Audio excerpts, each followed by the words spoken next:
Hello, can you hear me? I'll test the audio first before I go any further.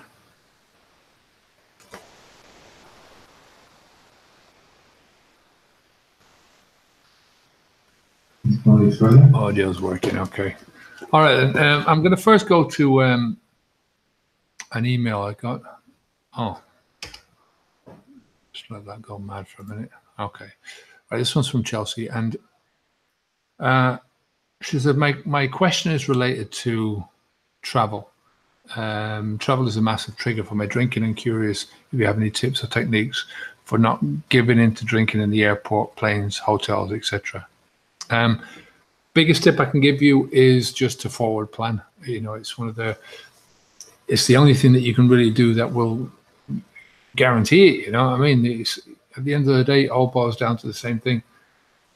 You've got to put yourself out of those situations where you would normally drink. You know, if you say travel is a massive trigger for you, then, you know, a lot of your experiences, you know, you have a lot of experiences in traveling. So you have to use those things and where you would normally go, what you would normally do in the airports, what you would normally do in the plane itself, what you would normally do in hotels, and don't do those things. And the only way that you particularly are going to get out of that is either if, you know, we do coaching, or, you know, like, and we go through these one by one, or you sort of you figure them out yourself, right? So you figure out the trigger, what it is that fires you off. You figure out the situation. I mean, most of these situations are the time. Most triggers fall into time categories, emotions, environment, people. I think they're the top four. There's another couple as well, but I can't think of them off the top of my head. So, you know, if you can figure out who the people are that would normally you'd be drinking with, that's the first one ticked off. Then the environments, the hotels, the plane, the airports, what to do in those situations, where else to go. I mean, it is just about trying to change your habits. Like I said, the whole, if you look at alcohol drinking as one big habit, you've got to break it down into smaller habits. So you've got a habit of drinking when you're at home, and that habit of drinking when you're at home is completely different to the habit of drinking when you're outside, right? Your habit of drinking when you're outside with people in a pub is different to the habit that you might have of drinking when you're on a plane, right? Or in a hotel, or in an airport when you're on your own. So you've got to figure out these things yourself. What exactly is it that you would normally do? What are the triggers? What's going on in your head? You know, most of these things, we just do them because we do them, because it is the thing that we've been doing for whatever so long, you know. So if so what's that, Sue? Let me know if you can't hear me. I'm getting a microphone reading on here. So yeah, it's just figuring out that kind of stuff. So I'm going to the next one. So from John MU. What advice would you give for problem cases such as myself, who do really well at this, keeping alcohol free, developing new lifestyle choices, etc., but consistently tend to relapse after weeks or months? I think everyone to a certain degree is a problem case, right? You know, it's you know, there's a lot of people who sail through the whole situation. I agree with you there. You know, there's people who just make the decision, they make the commitment, they're at that right time in their lives. You know, not that there is a right time in your life to do these things, but everything sort of falls into place for them. Not to say that people don't have difficulties. You know, for me, I felt like it was the right time when I stopped. It was just a lot of different things were happening at once. And my son just, you know, figuring out that I wasn't going to, every time I saw him, it was going to be a drinking session. And that was it, because I was only going to see him 3 or 4 times a year. I haven't seen him now in a few months. And yeah, whenever, so that really settled it with me, was that I didn't want to drink. And it was basically then picking apart all the rest of the the puzzle. You know, what was happening in my life. You know, you sound like you've got either overconfidence. You're sort of. I mean, you've said a couple of things there, right? Succumbing to the triggers, lack of commitment. Overconfidence can be another one where, you know, a lot of people, what they do is they think that they can, they get to a certain stage and they start believing that, that because they've stayed off the alcohol for so long and they've built up a lot of, as you say there, you've developed your new lifestyle choices. And because they've stayed away from the alcohol that long, that they can now go back to drinking very small amounts and control that. And that's not the way it works. You know, I think the only way that people can moderate are the people who moderate already. You know, it's just, you know, I've read books that, you know, that it's possible to take somebody from a heavy drinker down to moderation. The first thing is, why would you want to do that, right? You know, most of us drink for the reason that we want to get the buzz, we want to get drunk, we want to sort of, you're altering your perception, you're altering your emotions, you're altering your feelings, you're altering your thinking, you're altering your environment because you're altering everything inside, you know. And if you're not getting that altered state of events, then what's the point in doing it, you know? So the thing is that you've to try and not replicate. You can't replicate what you get from the alcohol, but look for other more healthy ways of doing it, you know. And you know, a lot of it is just about getting away from the alcohol thinking, you know, thinking that alcohol is giving you anything. If you're going back to it after a few months, most of the time it's because your thinking has become such that, you know, you still view alcohol as being something of value. It was one of the best things that I did when I started out was I repeated to myself over and over and over again how much alcohol had caused me so many problems in my life, and how much it was all very positive, right? My affirmations. So it was, but alcohol was not my friend; it was my enemy. That every day in every way I was moving further and further away from it. Every day in every way I was, you know, building up my life. And that really helped me to solidify the place of alcohol, which was not in my life anymore. So you're going to say, I know that the first thing would be call out a lack of commitment or succumbing to the triggers, which may be true as well. But it seems like something more complex is taking place. It's normally not anything more complex than that. Like I say, this is really simple. It comes down to simplicity. You know, it's simply you don't put the alcohol into your mouth. That's the bottom line, right? Anything else from that is bullshit, really. You know, it's excuses. You know, like, and not your excuses to anyone else, but to yourself. You know, I've just made a video about this thing called confirmation bias, and it's where we look for. If you hold a belief or an idea about something, you'll look for things that will reinforce that idea, that will make it more concrete in your own mind, and you'll ignore everything else. So if you're a drinker, you'll look for information that will boost your drinking, that will uphold the benefits of drinking, that will give you the health benefits, that will give you the relaxation benefits, and all this kind of stuff, personal to you. You know, it's all down to you. And ignore everything else that says alcohol is bad for you. Any amount of alcohol is bad for you. There's just a recent survey,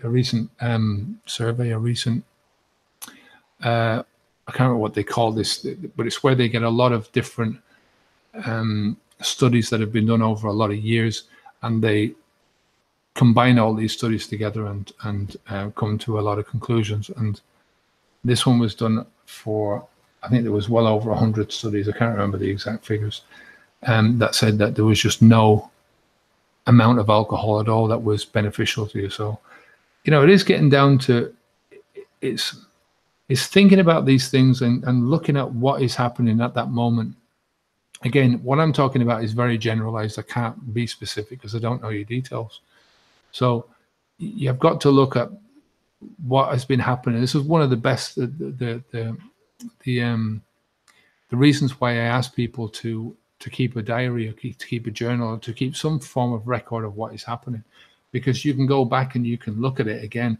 You can say, well, on this occasion I drank because of this, and that occasion I drank because of that, and these were the incidents that led up to that. These were the thoughts that led up to that. These were the behaviors that I was doing leading up to that. You know, it's all down to triggers. But at the end of the day, it's still down to keeping it as simple as possible. You know, as soon as you try and make it complex, as soon as you try and it just gets confusing. You don't know what's happening, you know.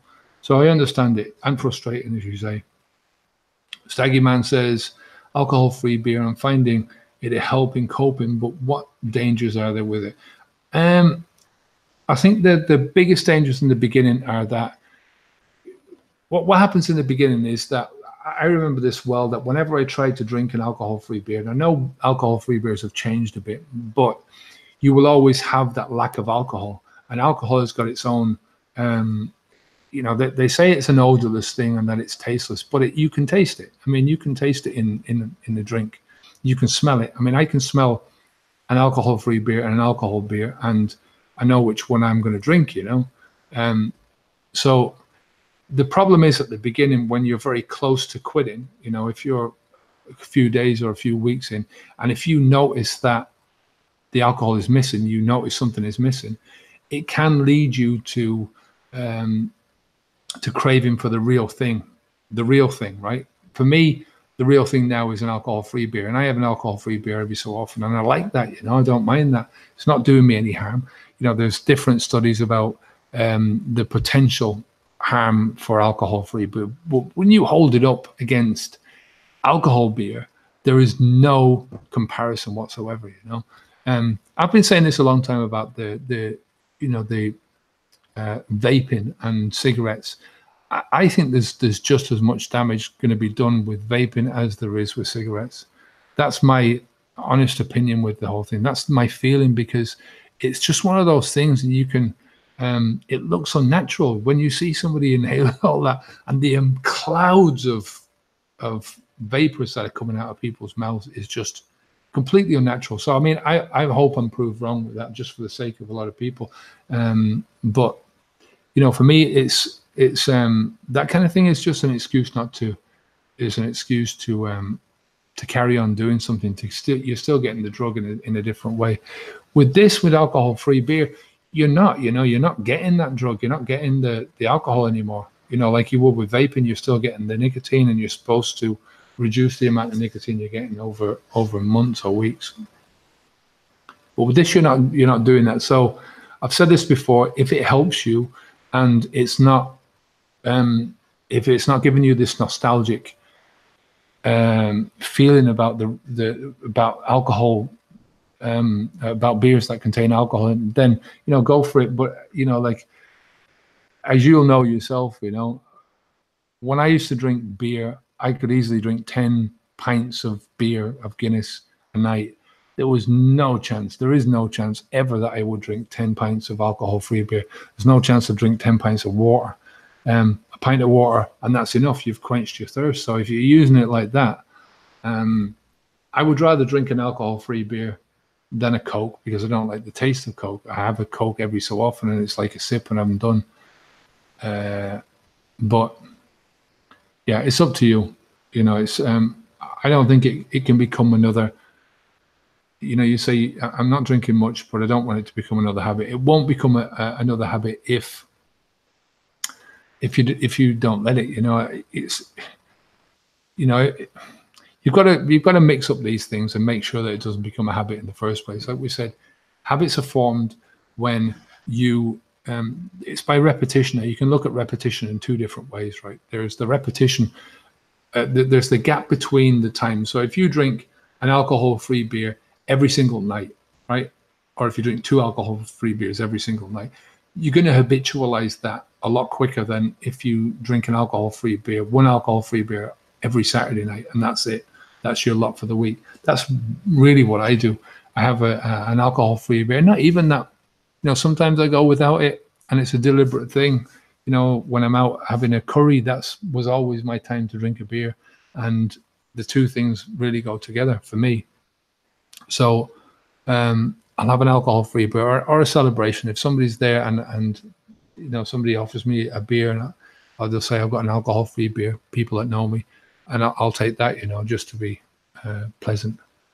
And the second part of that is the length of time that you partake in it. So as I said, if it depends on the length between the repetitions, and it depends the length of the repetition. So if you're out drinking alcohol-free beers for the whole night, you know, and you're doing that regularly, that's something else that will habitualize very quickly. So you just avoid, I mean, you control it as much as anything else in your life, you know, but I wouldn't worry about it too much. If it's not, it all depends on you. It's another one from John Mew.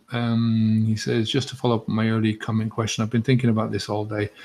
I emailed you directly once in the past about how to navigate a relapse, and recall following up with you later and answering for myself that it was 100% my responsibility. Exactly. This is still the truth. It seems to me that the AA approach is based on helplessness, on guilt and shame, which I personally believe is designed to lead to relapse. I think the AA approach is more designed around religion, and in my experience with my religion when I was growing up, a lot of that was to do with guilt and shame, and it was just the religious aspect of it. So I think that's probably more to do with that. I don't think they want to see people relapsing. You know, I could be completely wrong here, but I don't think that. Your approach is based on commitment, strength, and development. Oddly enough, I still find myself somewhere in between, I guess. I still have a lot of work to do, not unlike many others. Thanks for all the enthusiasm, contemplation, and observation. Wish me luck. I do wish you the best of luck. And it's all about your focus. You know, you've got to have that commitment right at the beginning. You've got to have, as you say, 100% responsibility. As I've also said before, this 100% commitment and the 100% responsibility, they're giving it all you've got right now at this moment.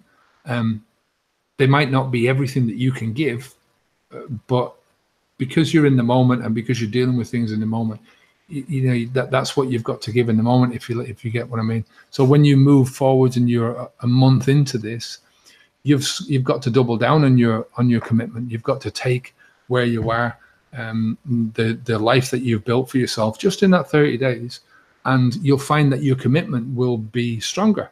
Right? It's still 100%, but it's 100% of the increased capacity that you've got to give now. Same with your responsibility. You know, it's the same thing. You know, you can't give any more than 100% of anything, right? So you can't give more than 100% of the commitment that you've got in that time. But the strength and your development comes about that is built step by step by step, moment by moment by moment, right? And the more you get into it, the more you'll find yourself being stronger. You'll find, you know, you just, whatever you're doing in life, you can bring into this.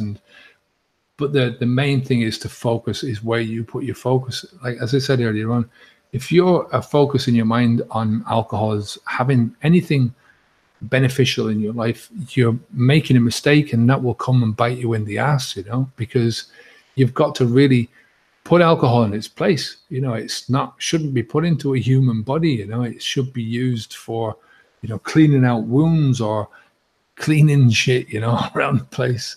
It shouldn't be put into your body, because your body is, you know, it's the only thing that you've got in your life.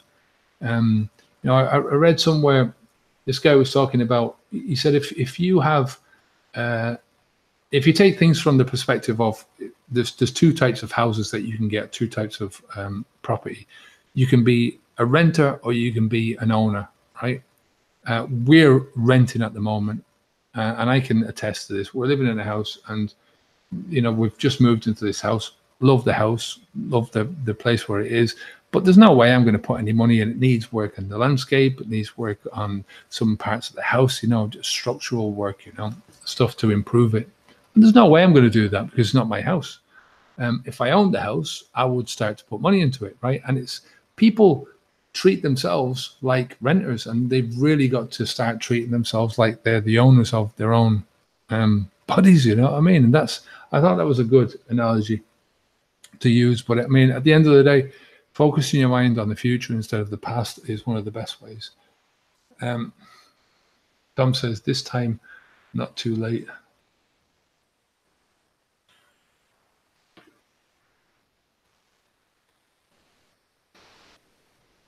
What do you mean by that, Tom? You're not too late, I imagine. Anyway, Michelle L says, the other evening I had a dream I was drinking when I woke up for a split second. I love this one. I was so upset as I thought it was real. I tell you, we all go through this, right? I haven't had one of these in such a long time, but I was having these 2 or 3 years after I stopped drinking. And I'd wake up and I'd be like, oh no. It's so much of a mini panic that was going on that I thought, shit, I've just ruined everything, because I've had a drink. And then you realize that it's a drink. I've got no problem with you drinking in your sleep, right? While you're not literally, but in your dreams, because it's not going to ruin your health. It's not going to give you a hangover. It doesn't cost you anything. And you wake up and you're fine and you go, that was only a dream. So then I was realized it was just a dream, and I was so relieved. But this has happened more than once in my dreams. Is this a common thing to happen when you stop? Totally. I also sometimes listen to your daily audios when relaxing in bed with headphones, not to disturb the hubby, and find your voice quite hypnotic. Ooh, and I end up falling asleep before I get to the end of the audio. Well, I could take that in a number of different ways now, I know I drone on a bit, but people falling asleep, it's like,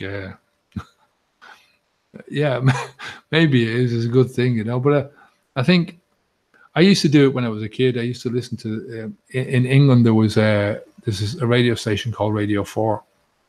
This was back in the day where there was no internet, no nothing. And Radio 4 they would talk about all different stuff into the middle of the night. And I was, 8 or 9, and I'd have one of these little transistor radios in my bed, underneath the pillow on really low. And I just listened to people talking about all sorts of different stuff, history and astronomy and whatever was being talked at that moment. And it always put me to sleep. And it always I had great dreams when I was listening to this stuff, so, they recommend as well, I don't know if you've heard of that, where you can actually learn a language when you're asleep. I mean, I don't believe that. I think anything that's going to stick with you is you've got to be conscious when you're putting it in. Just one of the things that I do all the time, if I'm trying to concentrate on things, is I'll put on a background noise. So it's either a forestry noise or a beach, and it's just this continuous loop of that background noise. Sometimes I'll put on some music, but it has to be very monotone music that's not, it hasn't got changes in pitch or anything like that.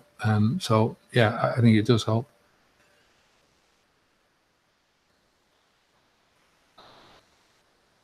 You usually miss the live sessions, Tom. It's good to see you around now. Tom says as well for Michelle L. He said, I think this is your alcohol brain trying to fool you. It needs to be retrained, but that takes a while. Nothing to worry about. It's not, the dreaming thing is, there's loads of different ideas about dreams. I mean, Freud had his own ideas that you were dipping into your past and dipping into these repressed emotions and all that kind of stuff. And I'm not sure if I believe that. I like my dreams, even the ones that are a bit gruesome. I think you wake up and, I think it's a sign that when I was drinking, my dreams were really, they weren't vivid. They were sort of very patchy. Now I have the most vivid dreams, Again, sometimes they're dreams that you don't really want to have, but I think they still serve purpose. And actually having dreams that you're drinking alcohol, I think there's worse things that you can do, but they will go. It's just adapting. As Tom says, there's parts of your brain that still will hold on to any old habit. If you think about your brain as being, when a habit develops, all the synapses and they start to they say what fires together wires together. So all of this wiring, to give it a non-scientific term, these things are, as your habit is building, as you repeat and repeat and repeat things, whether it's a habit, whether it's something that you're learning, a skill that you're learning, learning how to play the piano, for instance, there'll be certain parts of your brain that will wire in a certain way in order to remember how to play this piano. So you go from playing the most basic chords, the most basic melodies, to expanding and playing more and more complex pieces. And in order to do that, that's a sign that your brain is being wired to remember all this stuff, and to not only to remember it, but to be able to feed it back to you, and to feed it back to your eyes and your ears and your fingers and stuff, so that you can play.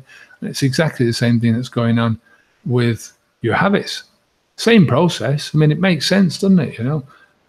So if you don't play the piano for a while, I'll give you another example. Riding a bike, they say once you can ride a bike, you can always ride a bike, right? Even if you haven't ridden a bike in ages. I drive an automatic car, but before this one, I always drove a manual car. And, it takes a couple of crunches of the gears when I get back into a manual car now. But then it's like, it's back, and I know how to do it. It's when I go from Spain, where we drive on the right-hand side of the road. Is it the right-hand side? I have to think about this now. Yeah, we're driving on the right-hand side of the road. And in Ireland, we drive on the left. Am I saying this right?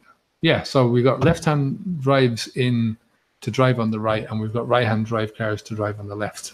Right. So when I go back to Ireland, it is that sort of thing, which side of the road I'm supposed to be on, but only for the first couple of minutes. But your brain holds on to a lot of the old thinking. So your brain is going to hold on to a lot of the old. I wouldn't exactly call it the alcohol brain. I think it's just the habitual brain, and it holds on to a lot of the old behaviors. Gradually, those will seep away. If you don't drive a manual car, for instance, for a long time, I think it would take you a bit longer to get back into it. And it's not a complex behavior once you know how to do that.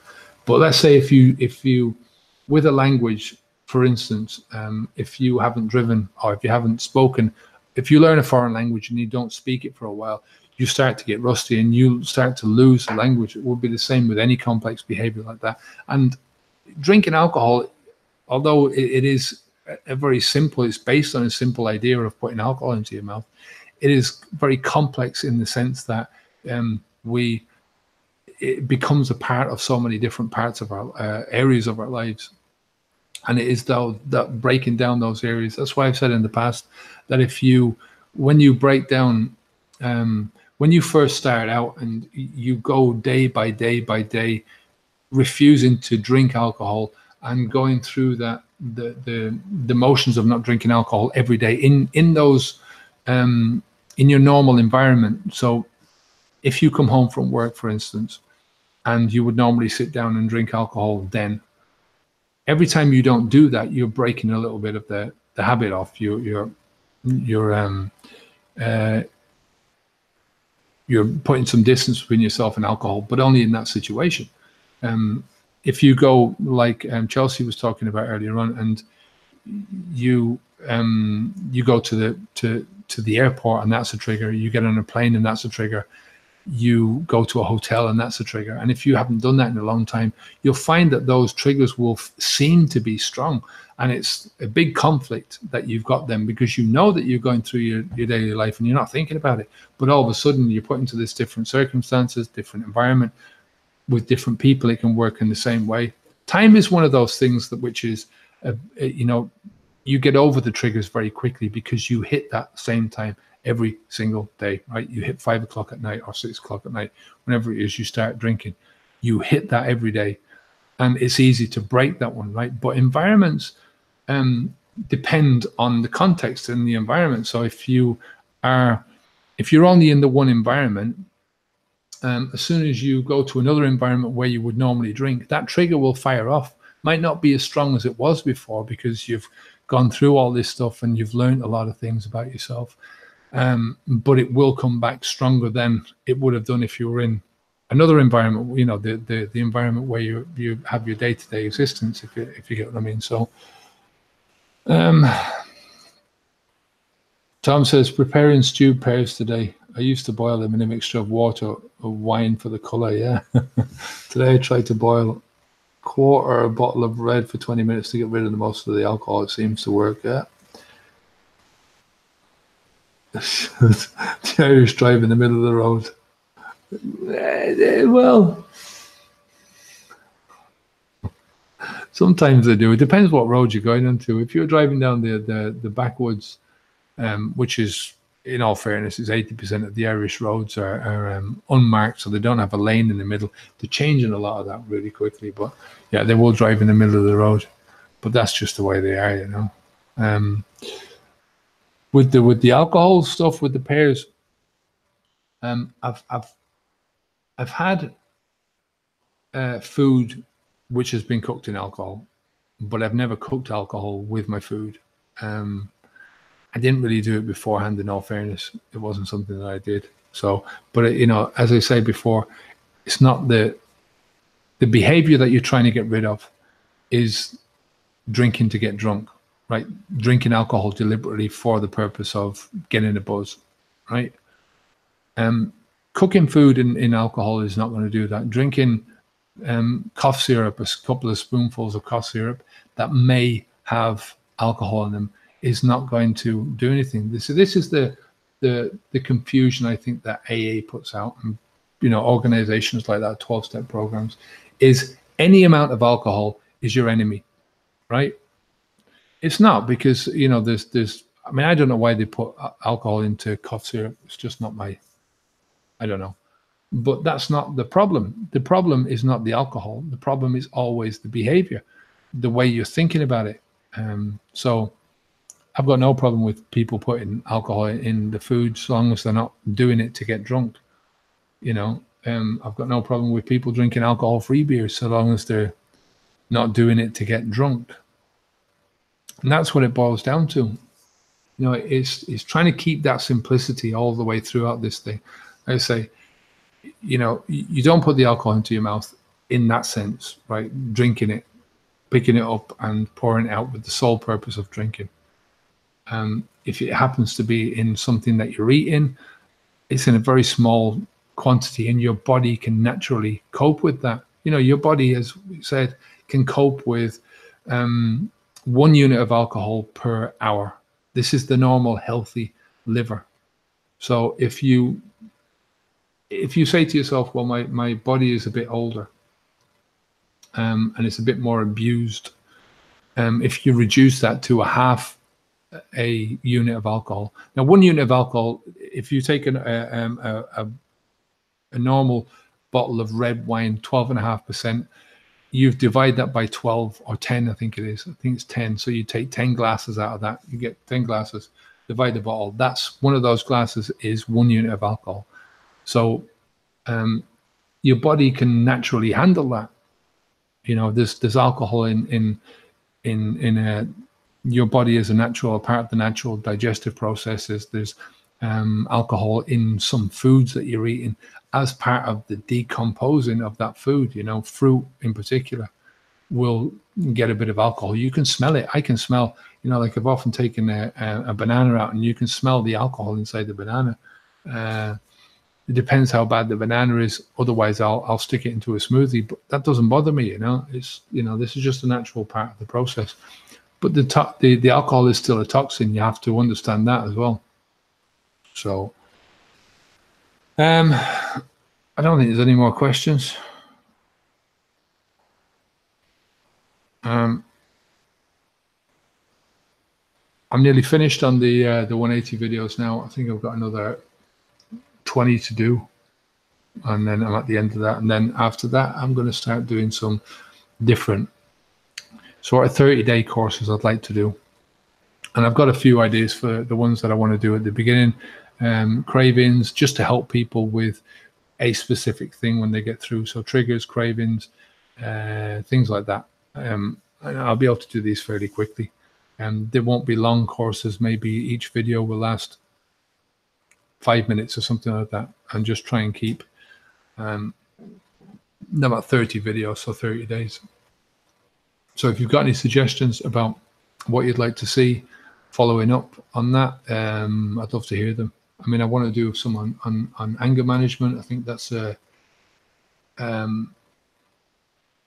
one that somebody suggested with me. I think is a good idea. Transitioning over from, what to do without alcohol. How filling those gaps and stuff like that. There's a lot of different stuff that I can do, but I'd love to hear your suggestions and what you'd like to do. So I'm going to leave it there for today then, and I hope you have a good weekend, and I'll speak to you probably the same time next week. I think Wednesday is a good day for me, either Wednesday or Thursday. So take care of yourself. Have a good one. Onwards and upwards. Take care. All right. Bye now.